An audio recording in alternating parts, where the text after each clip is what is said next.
So good afternoon, everybody. You're watching Echowood Holsteins YouTube channel, and today we are doing measuring how much feed we have on hand. So we're gonna do that a real interesting way that we've never done before. We've got Callie here with Chris Hansen, and we've got Bill Eberly, and we've got John from Provision. He's a nutritionist. And in the fall, we did a video on particle length with Bill, and what else was it? Particle length and moisture. Moisture, yeah. And we mentioned that we would follow up and do densities, and I didn't realize that they had this available, but Chris Hansen is going to measure how much feed we have in these piles with a drone right here. And I don't know how it's done, so I'll just let Callie explain a little bit what she's gonna do. So what we're gonna do is I'm gonna build a map of the feed pad from Google Maps, and I'm going to set the parameters for the drone to fly. The drone's gonna take a certain amount of pictures to cover the whole entire area. I'll take that information from the drone and I'll upload it onto my computer, and I'll make a map. Then on the map, on the drone deploy program, I will measure the circumference of all of the piles, and then we can do a calculation with the density and the dry matter, and we can get a very accurate tonnage and inventory for the dairy farmers. So this is really interesting to me. We always kind of guess how much feed we have on hand by approximate measures, but this is going to be, how close is this, Callie? Like in tons wise? Well, I mean, we've compared it to some farms that actually have weighed inventory that come in out of the field, and we're very close within, I would say, a few percent. A few percent. So that's getting there. It's pretty close. It'll give us a lot better idea of how much feed we actually have on hand, so we know if we're going to have enough feed, how long our feed will last, so we can kind of plan what we're going to plant next year. And well, if we were running short on feed, which I don't think we were, it would give us an idea that we were, and then we could do something about it before it's too late. Well, it's never too late, but Yep. before things get too expensive or whatever. So Yep, and then also for every picture the drone takes, it also takes an infrared camera picture, so we can actually see if there's any heating going on the face or like around the piles, so we can determine if there's an issue, and we can be on top of it before it becomes an issue with the cows. So there's a lot more to the drone technology than just doing maps and inventory. will you see today if we have any hot spots or? It usually takes a little time because I have to upload all the pictures onto my computer and then wait for the maps to be built. So it's usually, you know, by the time I get the drone flight done and upload, I mean, it could be maybe 3 to 4 hours from the flight to where I have a map to see. Okay, which is really interesting because I know for sure that we had one hole up on top of that corn silage pile that I was going to get covered. We even marked it, and I kind of forgot about it until Callie was just talking about hot spots in the feed. And I'm sure that's going to be a hot spot, and that's one really good way to get that, right? I mean, if you get a hole in your plastic, you're definitely going to have spoilage, and it's probably going to be hot. Yep, you're going to have more oxygen underneath there, and when you have oxygen, you have more, I guess, bacteria and bad bugs that can be growing. So. Okay. Yep. So what are you doing there, Callie? When you're spinning it like that? Just calibrating the compass in it. Okay. So we have it calibrated, the map's built, and Dora is ready for flight. So we're gonna. This is Dora? Yep. That's Dora. her name? Yep.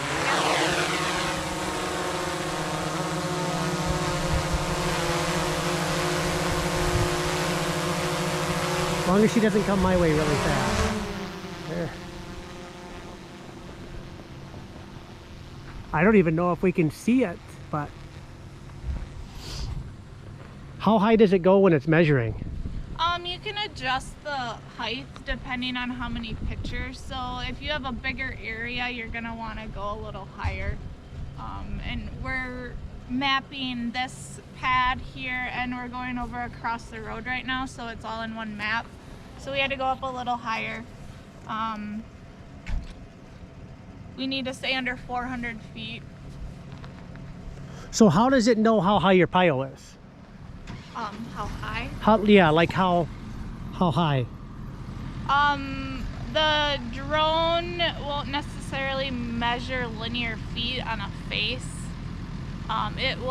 We can measure linear footage like lengthwise and width. And then you got to do the height by hand, or how do you do that? We typically don't measure height. What I do on the map, I make I trace the outside of the piles, and then I have little pegs that I'll drag down to the ground. So it doesn't really tell you how high it is, it just tells you the volume. Okay. The volume, not the, I guess, height. I mean, I have tools on the program where I can do the length and the width, but it's not clear enough to where we can measure the face. Okay. So if it's getting volume, how does it know how high it is?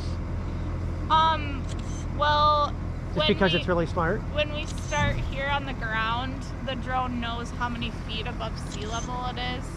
So then it incorporates that into like the volume of the pile. So if it knows what's there, but like for us to actually physically measure it with like a line on the program, it doesn't. Okay. It won't So register. somehow that drone knows how high it knows the volume, so it has to know basically how high it is, right? Yep, it should, yep. But like for me to like physically go on the map and measure that, okay. I can't do okay. that. But the drone will know how high it is because if we start at the ground level, it knows how many feet above sea level it is, and then it can calculate from there. Interesting. Really high technology. Program. The only way I know how to figure out volume is like length times width times height, and this thing, it does a 3D map. So when I build my map, I have a 3D, so I can actually twist and turn all the piles around, so I can see like every inch all the way around. We can do a lot of really cool things with it. So the drone will fly on a, if you can see it. We can try it, but I don't think, we tried to get it with the vet and the ultrasound machine, but it looks like it might be in it. So I build a flight map and I tell it where to fly, and it takes a certain number of pictures. We're taking 110 photos in this particular run, and then we have a second view of like where the drone is actually at. So how do you know where the drone is on your map? So the drone will be this little red arrow flying around, if you can see it. So it's across the road, it's coming back towards us right now. There's a couple piles over there that we wanted to get into the map. Get a little bit of an overview of the dairy. Got all those little cute calves tucked in with their cute jackets. So we're coming back over the feed pad where we're at.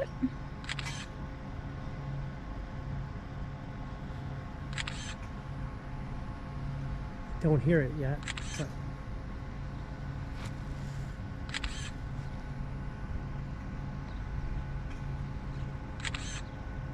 yeah. One more pass back and forth and we'll be all finished. oh, now I hear it. Yeah, it was right over there. It's turning around and coming back. It's hard to see. It's right there. Oh, right in the sun. So flying the drone here is pretty simple. I mean, it's very quick. It takes longer to actually upload all the pictures and build the maps and the reports than it does to actually fly the drone on the dairy. So it doesn't take up a lot of time. So it's just about done. It's coming back for a landing. I can hear it up there, but I can't see it yet. It won't be long. It took about 8 minutes for us to fly the feed pad and get all the pictures we needed. And yep. Dora's coming back. Oh yeah, there she comes. Dora is her name.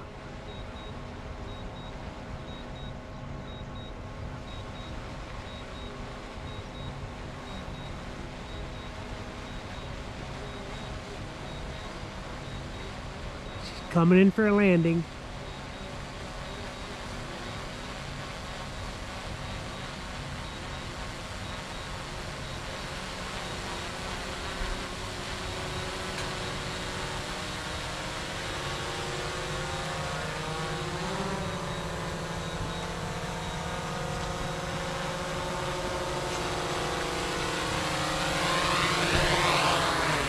So do you have your aviation license or something for this thing, or don't you need to? Because Yep, I had to study and take the FFA pilot. It's a drone pilot license. So, okay. Yep, I had to go through the testing, and I have a legit license to fly the drone. Cool.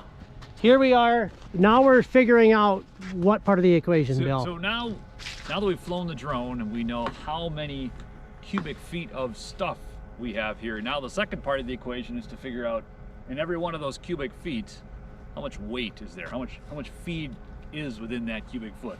So what we're gonna do, we'll do this again, is we're gonna drill a hole and then measure. What we're gonna do is drill a hole,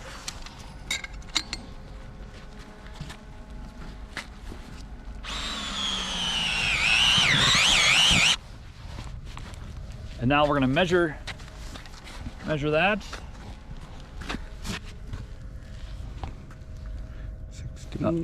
16. 16.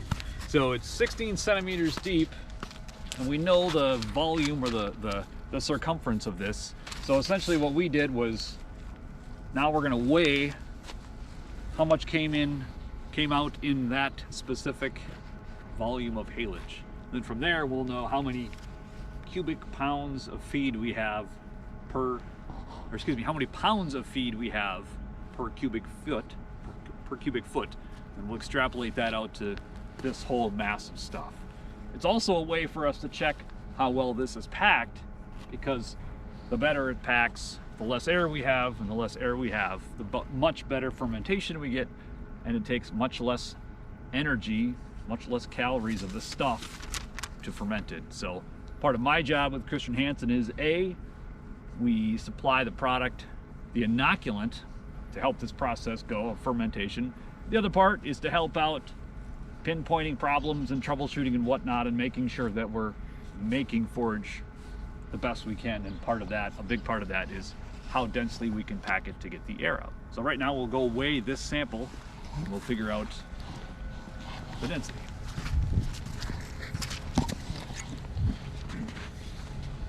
So here, Bill's got a scale down here.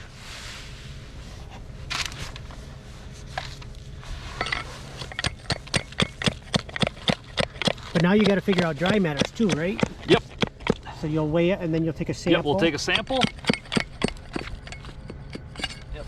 So we have 165 grams. And just to demonstrate, I'm going to assume this is about 48% dry matter. We'll just use that as a reference. I'm going to write that, and then we'll go over to the computer.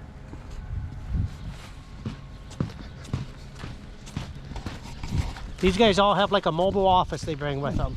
All the, We're gonna say if you want to call it that, out here in 10-degree weather. We had what was our number? What were our numbers? 16. And how many pounds? Weight was 165. All right, so we have 17.5 pounds of dry matter per cubic foot and 36.3 pounds of as-fed or as-is pounds. So that means in every cubic foot we have 36 pounds of haylage. Callie flew the drone, so we'll be able to say we have X amount of cubic feet of haylage, so therefore we'll be able to determine how much forage we have. That will make the nutritionist's job much easier in the sense of now he knows how many tons of feed he has to work with, so that he can say, all right, today is the 1st of December, whatever, and I need to get to June 1st.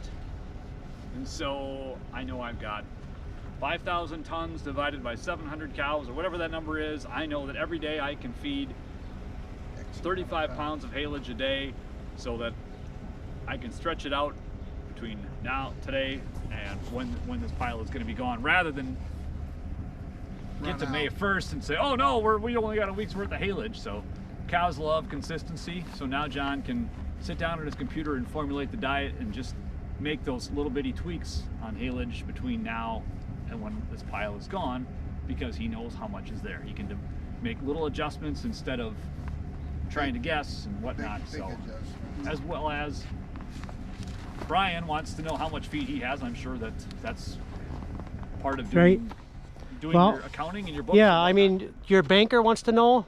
They always ask you how much feed you have on hand, because it's basically equity you have sitting here, because these piles of feed out here are worth, I don't know right offhand, but I'm going to say this corn set, it's in the hundreds of thousands of dollars.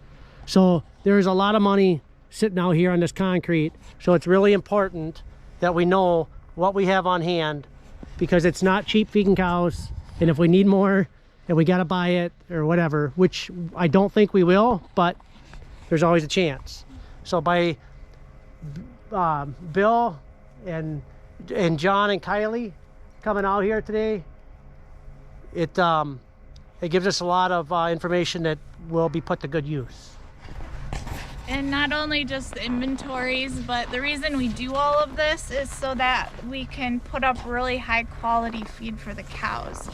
We want them to be eating the best feed they can, so they stay healthy and produce really healthy products for us to consume. But I mean, we always have the cow in mind no matter what we're doing, and we want to make sure that they're going to be healthy and productive. It's all about clean feed.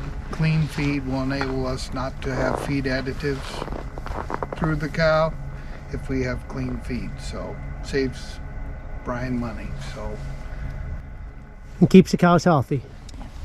So we've got a plan to continue this after Callie gets her homework all done. We're gonna sit down in the office in a couple weeks, and we'll figure out and come up with all the numbers of how much feed we actually have out here. So that'll be the plan. Well, thank you guys.